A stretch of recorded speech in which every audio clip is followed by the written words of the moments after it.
It's time for this week's episode of Brandon Sports Talk, featuring in-depth interviews from those who are trending in the world of athletics. And now, here's the host of Brandon Sports Talk, Brandon Pate.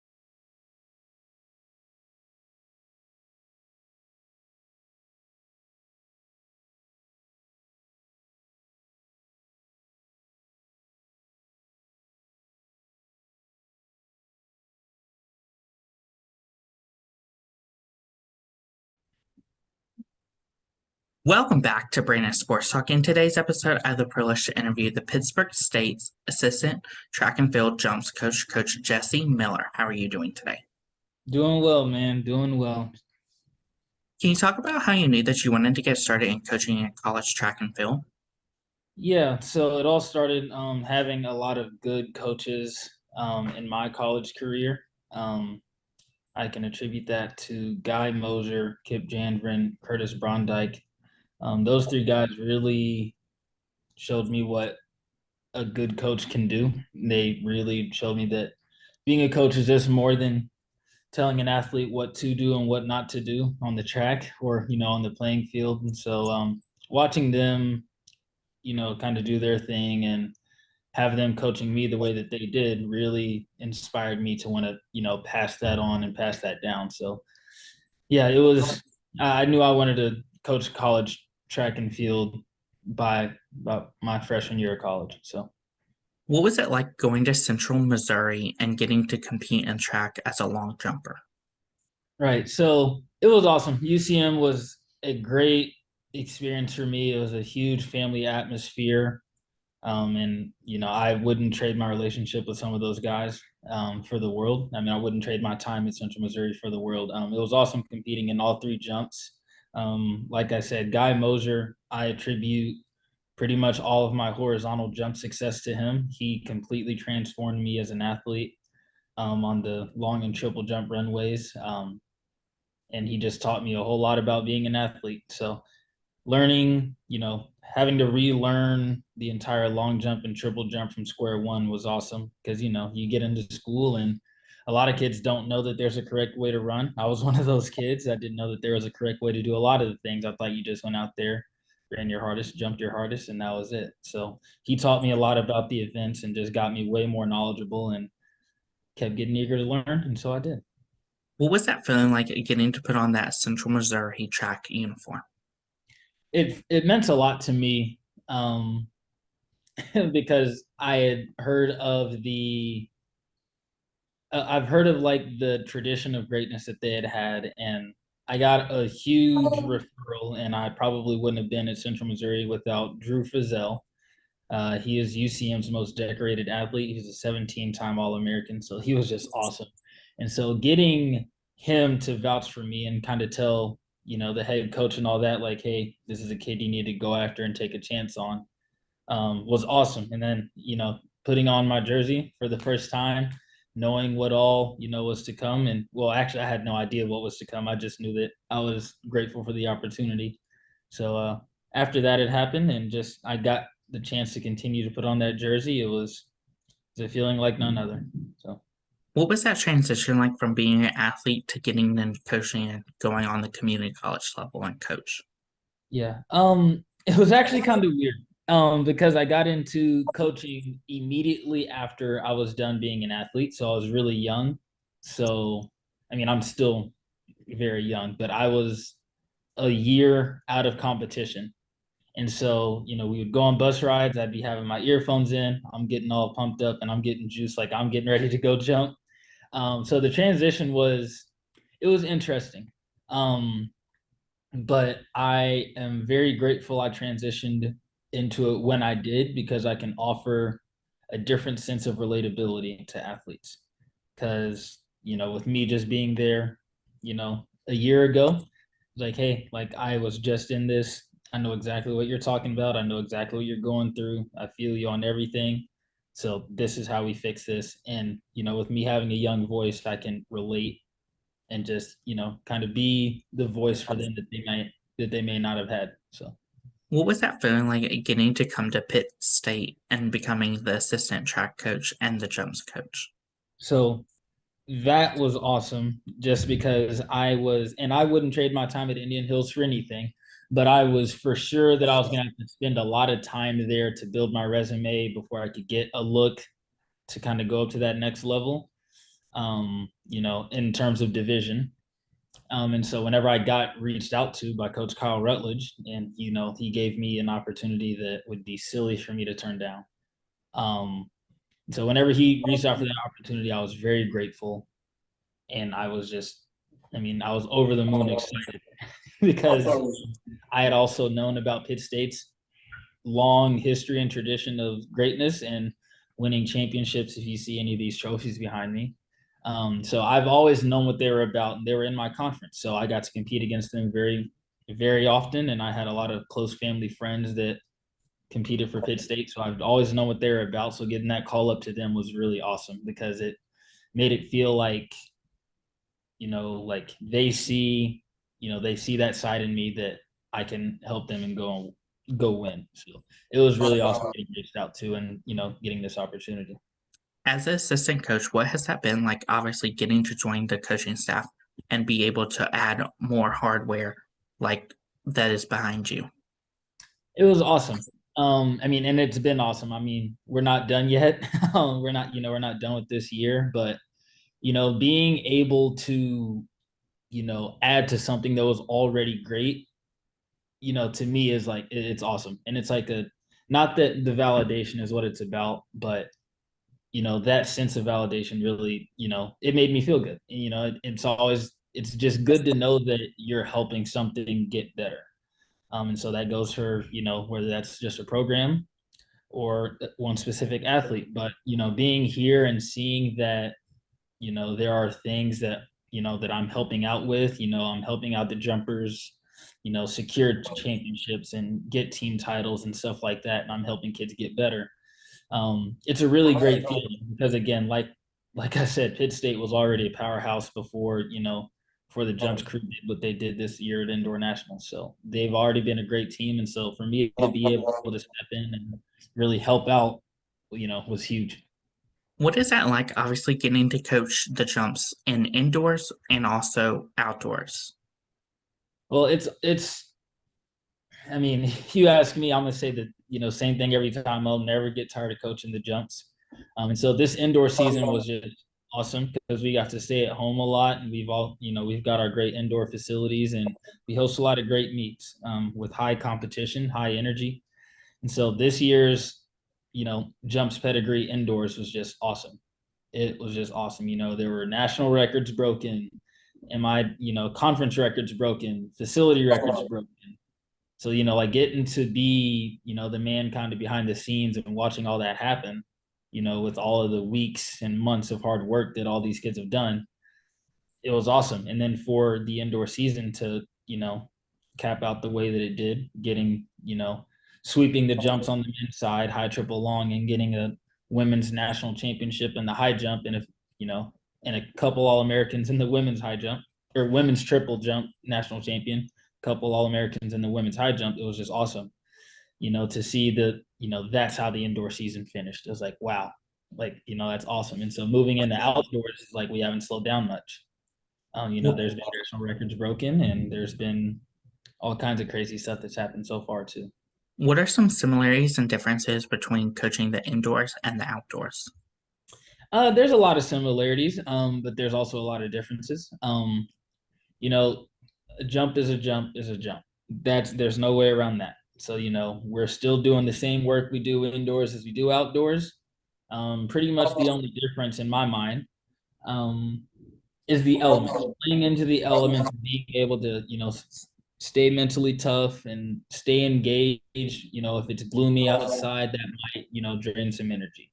If it's really sunny outside, that's obviously a plus, but you have to be careful because it can get hot.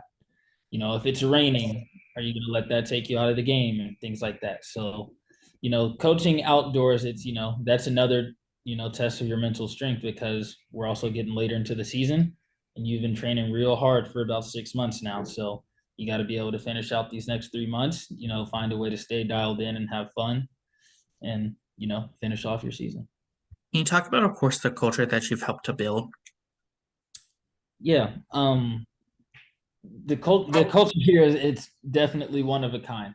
Um, there's one commonality though, and it's just competitive. I was a competitor in college. I am one of the most competitive people I know, and so it makes a lot of sense for me to be here at Pitt State because I can say that about my entire coaching staff. We're all just super competitive, and so that's the culture that we've instilled at practice every day. Something at practice, at some point is going to turn into a competition just because that's how those kids are. And that's the type of environment that I want, that I want. But it's not just, super competitive. There's also a laid back, a lax atmosphere to it as well. Because if you're too competitive and if you're too serious all the time, you'll get burned out. And so I make sure to have that balance of, yes, we can be uber competitive and compete with passion and show up to practice every day ready to get work done.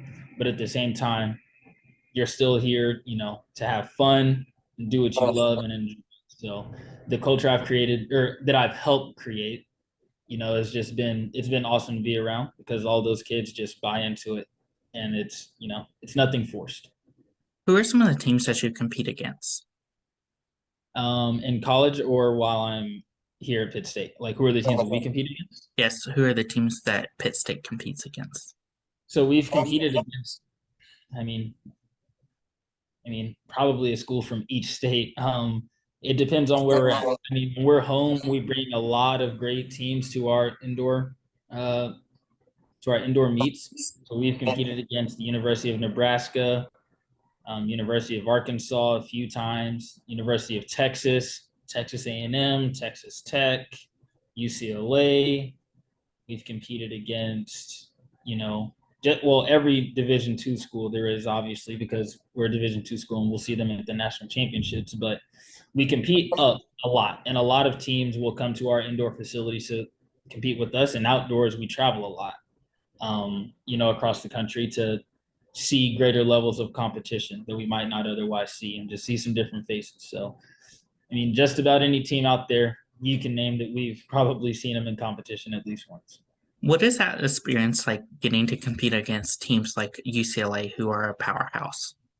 It's awesome. And so for us, with us being one of the powerhouse schools in Division II, amongst a lot of other schools out there, we like to go and compete with, the thing about track and field is numbers don't lie. So regardless of, where you're at, what school you're at, you still got to line up. And so that's one thing that we really like is that, just because we're a Division II school, it doesn't mean that we can't go and compete with anybody, compete with anyone else.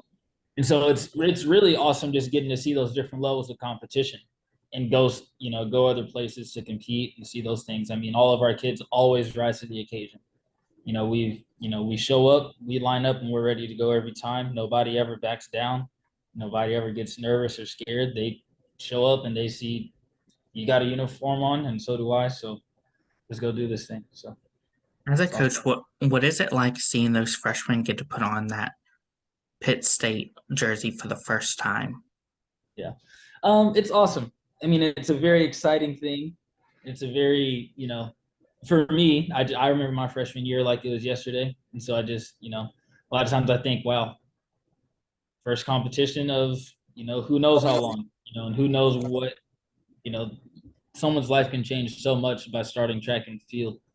And so seeing a lot of my freshmen put on, their jersey and lace up their spikes for the first time for the first meet, it's like, wow, like here it is. This is the start of something special, and something special it has been. So. Of course, what is that like getting to see those people your athletes achieve great things and have personal best records in jumps? It's just, and it's a feeling like, I mean, for me, and if you've ever seen me at a meet when something, crazy goes down, you can attest to this. But a lot of times I feel like my PRs as well. I don't know if that's me just being a little selfish or if that's me living vicariously through my athletes. But anytime someone gets a big jump or gets a personal best, I'm probably just as hyped as they are. So it's awesome. I mean, you work with kids day in and day out for as long as you do, and you know what they're capable of, and sometimes they surprise you, sometimes they surprise yourself. So I mean, whenever you just work with kids for that long, day in and day out, you see their struggles day in and day out on and off the track. To see it work out on the track is just awesome. And so I mean, the feeling it's nothing short of amazing. So What are some of your future plans for the Pitt State program moving forward? I well, honestly, I want to just keep doing what we're doing. I mean, keep the culture intact where we're staying competitive, and we want to. I mean, every team's goal is to just keep winning, right? Or win to begin with, things like that. And so, I mean, for me, my plans are just to continue to build, the best all around team, that I can help build. And if my job is to help out doing that by getting the best jump squad in the nation, then I'll do that because I know that my sprint squad is gonna, come correctly too. So, I mean, my plans while I'm here at Pitt State are just to continue to build it and continue to help out and do what I've been doing. So, What advice would you give those future jumpers looking to compete collegiately? so if you're looking to compete collegiately, understand that it is going to become a job. There's no way around it. I'm not saying that it can't be fun, but you are going to have to take a lot of things very seriously. I mean, being a college student alone is hard enough. So adding, being a student athlete makes it just a ton harder. So be prepared to take things seriously and trust the process because you might go backwards before you go forwards. What advice would you give those collegiate athletes looking to go play professional track and field and represent Team USA or Canada? Right. So, I mean, pretty much the same thing that I just said, but probably more so. You have to be ready to do a lot on your own. There's a lot of things that you are going to be in control of that you didn't think you were going to. So, I mean, figuring out hotels, figuring out how to get to places, and, managing a job on top of doing, track, because track is not a lot of people's full-time job. Um, so finding a way to stay afloat, staying right on your diet and things like that, because there's no dining hall whenever you're out of college, there's no dining hall to go to, and just things like that. So just be prepared to be very self-sufficient. What advice would you give those people that are looking to go from being collegiate athletes to getting into college coaching like you have? So piece of advice for that, I mean, just stay true, just stay true to yourself, be yourself, and continue to pour into the athletes. It's all about the athletes. At the end of the day, you're there to help them not only become a better athlete, but become a better functioning member of society and a better person and all those things. I mean, learn to be there for them, learn to play the coach role well. And I mean, a lot of times that's trial by fire, but a lot of times you just play it by ear and just let things play out, but it's all for the kids. What advice would you give those future college athlete? What advice would you give those future college coaches looking to coach jumps in college coaching? Um, just learn. I mean, take every single opportunity you can to learn. That's what I've done, and I still don't feel like I know enough. I'll be the first one to say that. Take every single opportunity you can to learn something. Listen to whoever it is that you can possibly listen to. Reach out. Don't be afraid to ever reach out to someone about any event, not just the jumps. Me as a jumps coach, I need to know a bit about the sprints because that's half of the that's half of the jumps. So I never once hesitate to reach out to any coach, to ask questions and things like that. And if you're looking to get into coaching, period, that's what you should do, regardless of the event group. That's great advice. Where can my listeners find you at on social media along with the Pittsburg State track program app? So my coaching, if you don't mind, I'm going to take a look. My coaching Twitter is at Coach Mill1. My Instagram is Coach Kid Miller 23. And you can find the Pitt State Track and Field on Twitter at Gorillas Track. Thank you again, Coach Jesse Miller, for your interview, and best of luck in your future at Pittsburg State as the assistant track and field jumps coach. Thank you very much, man. You can find Brandon Sports Talk on Instagram at Brandon Sports Talk, Twitter at Talk_Brandon, and you can find me on YouTube at Brandon Sports Talk. Don't forget to like, comment, and subscribe. Thank you again, Coach Jesse Miller, for your interview, and best of luck in your future. Thank you. You've been watching Brandon Sports Talk. Please feel free to like, share, and subscribe to Brandon Sports Talk on social media and on YouTube.